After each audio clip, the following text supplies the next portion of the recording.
Yo, kumusta mga kabuli? Ani Idja? So for today's video nga mga kabuli ay mangingisda nga sana ako ng layalay gamit itong aking mga pataw-pataw. Huli na nga pala nang nalaman kong nagkaganito na nga pala itong aking mga ginagamit na pataw-pataw para makahuli ng isdang layalay. Kinabukasan na nga lang sinabi sa akin ni Commander na nasunog nga daw itong aking mga ginagamit na pataw-pataw nang magpainit nga siya ng tubig dito sa aming kalandika. Imbes ako nga ang magalit, ako pa ang pinagalitan dahil bakit ko daw inilagay sa tabi ng kalan. Por Diyos. At dahil wala nga kaming maulam ngayong araw at umaasa nga itong aming mga pusa at aso sa mga tinik, kaya naman pumunta pa rin ako sa dagat para mamingwit na lang. Bali, ang setup ko nga sana ngayon mga kabuli ay mamimingwit muna ako ng maliliit na isda para ipamain ko nga sa isdang layalay. At dahil nasira nga ang aking mga ginagamit na pataw-pataw para sa isdang layalay, kaya naman ang mga mahuhuli kong maliliit na isda ngayong araw, yun na rin ang uulamin namin. Ang gamit ko nga palang pamain ngayong araw ay hipon na nabili ko lamang sa palengke ng 50 pesos. Pwede nga rin palang pamain yung mga umang na napupulot nga lang sa gilid ng dagat. At dahil high tide nga ang dagat sa umaga, hindi pwedeng mamulot ng umang para pamain, kaya naman bumili na nga lang ako ng hipon sa palengke. Sinimulan ko na nga rin palang mamingwit dito mga kabuli at lumanipak o sunod-sunod na nga rin dito ang aking napadawi. Kahit ganito nga lang kaliliit itong mga nahuhuli kong isda for today's video ay siguradong ulam na dahil napakasarap nga nitong sabawan. Pinarian sinampalukan kahit anong luto pa yan, basta fresh ang isda bagong huli, mataway.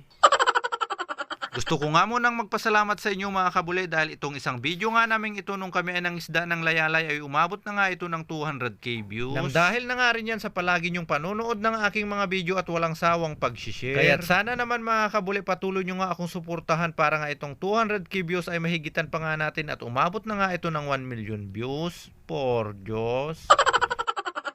At balik na nga tayo dito sa aking pamimingwit. Sa kasalukuyan nga palang ito, tuloy-tuloy pa rin ang pananalasa ng maliliit na isda. Kung hindi, isang piraso doble-doble nga ang nahuhuli ng aking kawil. Pagkatapos ko ang nahuli itong kambal na tutukro ay nakakuha nga na naman ako dito ng rugso. Nakasuot na nga pala dito sa akin yung aking sunshades. Baka kasi may dumaang mga turistang nakasakay sa bangka, yung iba kasi nakabiting suit. Dahil dito nga pala sa aking pinamimingwitan, dumadaan ang mga bangkang galing sa mga resort. Na inaarkila naman ng mga turistang gustong pumunta ng Silaca Islands para masilayan nga ang pinagmamalaking yaman ng Bulinaw, Pangasinan, ito nga yung Giant Clam. Kapag napapadaan nga pala sila malapit sa aking pinamimingwitan, agad kong hinahagisan ng aking kawil para pag gumain yung nakabiting shot, di huli. Pagkahuli ko nga nitong nadubling rugso ay uminom na nga rin muna ako dito ng tubig dahil nakakauhaw talaga ang tindi ng sikat ng araw. Pagkatapos ko nga ditong uminom ng tubig, wala pang alas 10, wala pang pinagmimirinda, kaya naman balik na naman ako sa pagtatrabaho. Shoutout nga pala sa mga masisipag na fisherman dyan kagaya ko dahil lumalaban nga sila ng patas kahit ang palaging ulam nila ay padas. At dito nga mga kabuli, dahil lumanipak o sunod-sunod pa rin nga ang napapadawi kong isda, kaya naman gusto ko munang i-shoutout ang mga nagpapa-shoutout. Shoutout kay Ezekiel Gale. Shoutout kay Apo Lakay, Vlog Lakay dyan sa Bani, Pangasinan. Shoutout kay Jen Aliben Katcho. Shoutout kay Jeff Molina. Shout out sa Ragos family dyan sa Luciente First. Shout out kay Ma Cristina Padilla Navarro. Shout out sa Ringel family ng Binabalyan Loob, Isla Santiago. Shout out kay Philip Camero. Shout out sa Apolinar Kaakbay family from Lipong, Tan Aguada. Shout out kay Hayrin Sayo. Shout out kay Mirna Kaayon Barangay Pulis Maanos Tamo Paaidol. Shout out sa mga taga Lucero at Dukoy Padilla family at sa Karot Anda Carlet family. Shout out sa Tik family dyan sa Sibarbar. Shout out sa Carolino family dyan sa Binabalyan. Shout out kay Maricar Laganya from Tacloban. Balik na nga tayo dito sa video. Nang makakuha nga ako dito ng isdang papakol na makulbat o makunat ay agad ko na nga rin itong pinakawalan. Medyo may kaliitan pa nga itong sunod kong nahuli, pero kinuha ko na nga rin yan para hindi magtampo yung aming pusa. May nahuli nga na naman pala ako ditong isang isda na ang tawag dito sa amin na isdang rugso. Paubos na nga pala dito yung aking pamain, mabuti na lang nakasambot pa ako ng isang tutukro. At nang naubusan na nga ako dito ng pamain, eksakto magtatanghali na rin, kaya naman agad na nga rin akong umuwi. Bago nga pala ako umuwi dyan ay binuksan ko na nga muna itong aking lagayan ng isda para makita nyo rin ang aking nakuha. Ito na nga pala ang lahat ng huli kong isda for today's video. Kahit medyo maliliit ay meron na rin tayong pang-ulam. At pagkarating ko nga dito sa aming bahay, dahil kumanorkor na nga sa gutom itong aking tiyan, kaya naman agad ko na nga rin nilinisan itong mga isda para makakain na. Gusto ko nga lang ulit magpasalamat sa inyo mga kabuli dahil sinubaybayan nyo na naman itong aking maikling pelikula hanggang dito sa dulo. At kung nagustuhan nyo nga itong aking maikling pelikula, sana naman wag nyong kalimutang i-like at i-share. At mas mo siya, hanggang dito na lang muna. Kita-kits na lang po ulit tayo next upload.